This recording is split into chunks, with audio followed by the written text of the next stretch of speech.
Hati-hati nih. Ini ada gerakan sekarang anti maulid, gerakan anti tahlil.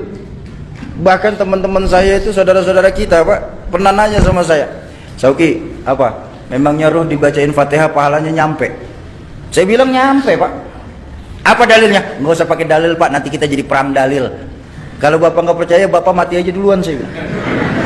Ntar saya kirimin Fatihah. Kalau nggak nyampe, balik lagi kasih tahu. Loh, kalau khilafiyah kita perbesar Pak, sampai kiamat pun nggak akan selesai. Benar? Makanya Al-Quran memberikan jalan tengah. Apa jalan tengah yang Al-Quran ajarkan? Lana a'maluna walakum a'malukum.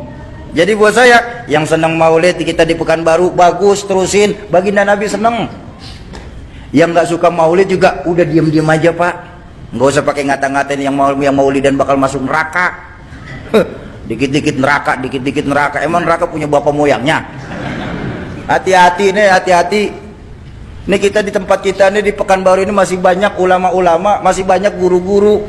Dan mohon maaf Bapak Ibu, cari ulama dan tuan guru kita ini yang sanad keguruannya mutawatir, sambung menyambung sampai kepada baginda Rasulullah Sallallahu Alaihi Wasallam. Ini penting sanad keguruan nih. Makanya saya agak kurang setuju ketika ada yang bilang bahwa hukum Islam itu cuma dua, kembalikan kepada Quran dan Sunnah. Buat saya orang bodoh ini, Bapak Ibu saya sekalian, buat saya orang bodoh ini, kalau kita mengambil hukum dari Quran dan Sunnah, terlalu pandailah kita Pak. Kenapa? Bahasa Quran itu terlalu luas untuk diterjemahkan Pak, kalau lewat terjemahan saja. Bahasa Quran dan hadis itu sangat luas kalau kita cuma memahami Quran lewat terjemahan. Satu contoh, mohon maaf, dalam Al-Quran yang diperintahkan itu cuma sholat. Betul apa enggak?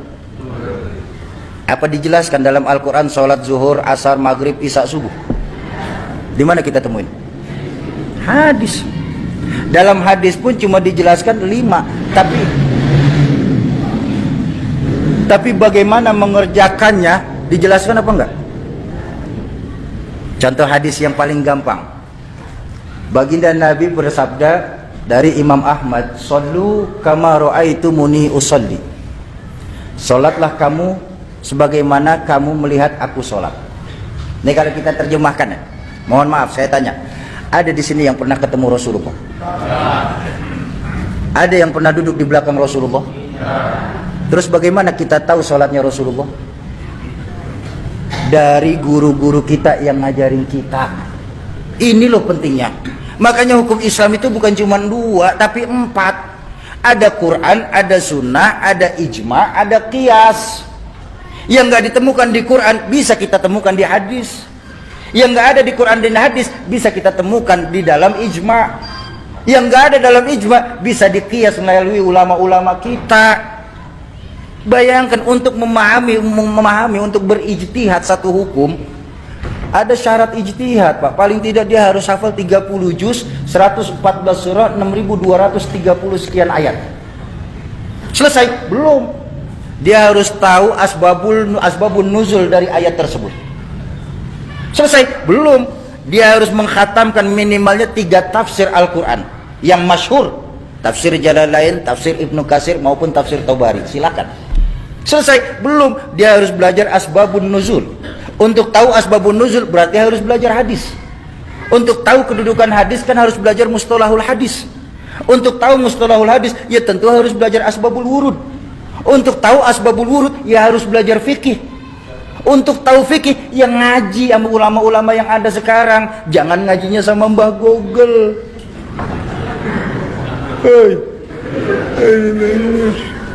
Hati-hati. Enggak semua bid'ah itu jelek. Enggak semua yang tidak dilakukan Rasulullah itu jelek. La kullu bid'atin dhalalah. Ada bid'ah, enggak semua bid'ah itu jelek, ada bid'ah hasanah. Contoh. Quran yang lagi kita baca sekarang ini, Pak. Itu bid'ah, Pak. Benar enggak? Di zaman Rasulullah enggak pernah membuat mushaf. Semua langsung penghafalan kepada sahabat. Cuma ketika Rasulullah wafat di Khalifah Umar bin Khattab, Banyak sahabat-sahabat hufaz pada meninggal dunia karena perang. Sebagai khalifah, Sayyidina Umar ini berpikir, ini kalau kayak begini, Quran akan hilang karena banyak sahabat hufaz yang wafat. Lalu dibikinlah satu ide untuk memushafkan Al-Quran. Bahkan Sayyidina Umar sendiri berkata, hadza bid'atul hasanah. Ini sebaik-baiknya bid'ah. Bid'ah tapi masih baik. Jadi tidak semua bid'ah itu jelek, Pak. Kalau memang mengartikan semua bid'ah itu jelek, mohon maaf Bapak Ibu, mohon maaf. Ini muka kita muka bid'ah loh, Pak. Zaman Nabi nggak ada potongan kayak kita, Pak. Bid'ah tuh operasi plastik. Handphone yang Bapak Ibu pegang itu bid'ah tuh. Nabi nggak pernah pakai handphone kok. Bener. Buang. Ganti kaleng susu. Sambungin benang. Ngomong dah tuh halo halo. Ayolah kita sesama Islam nih, kita saling asih asuh. Jangan sama-sama kita malah saling gasak, gesek, gosok. Sudah waktunya kita nih sekarang meluruskan saf, merapatkan barisan. Musuh kita sekarang sudah jelas, Pak. Apa musuh yang paling nyata? Sekularisme dan liberalisme. Jadi selama mereka bersyahadat Tuhannya Allah, Nabinya Muhammad, merekalah saudara kita. Setuju? Jangan suka kita mengkafir-kafirkan. Ingat dakwah baginda Nabi itu mengislamkan orang kafir. Kok malah sekarang ini mengkafirkan sesama Islam? Ayo dalam berdakwah, yasiru wala tu'assiru. Kalau ada yang mudah jangan disulitin. Basyiru wala tunaffiru. Gembirain, jangan malah ditakut-takutin. Itu dakwah baginda Nabi. Kenapa beliau itu sukses? Karena beliau itu juga sebagai contoh dan panutan. Beliau sebagai contoh dan panutan buat kita. Jadi nggak bisa kita samakan dengan diri kita dengan baginda Nabi. Dan wajar ketika baginda Nabi itu diperingatin maulidnya, Pak. Jadi nggak ada istilah itu apa namanya, melakukan maulid itu bid'ah. Apa bid'ahnya? Oh, kita tambah kenal sama baginda Nabi. Ayo, bagaimana kita bisa tahu sejarah baginda Nabi kalau bukan lewat pembacaan sejarah baginda Nabi? Benar? Tuh Nabi Muhammad seorang manusia biasa, Soki. Ulama nggak ada yang maksum, Soki. Yang maksum cuma Rasulullah. Iya, saya setuju. Tapi kan ada sebuah makalah yang mengajarkan kita, laula murabbi ma araftu rabbi. Kalau saja tidak karena guru-guru kita ini, maka niscaya ditampan tidak akan kenal siapa Tuhan kita. Pertanyaan saya simpel, Bang. Di mana keimanan kita sebagai muslim? Yang ketika nanti di yaumil mahsyar, semua kita ini akan dimintakan pertanggungjawabannya. Sudah termaktub dalam surah Yasin, al-yauma nakhtimu ala afwahihim wa tukallimuna aydihim wa tashhadu arjuluhum bima kanu.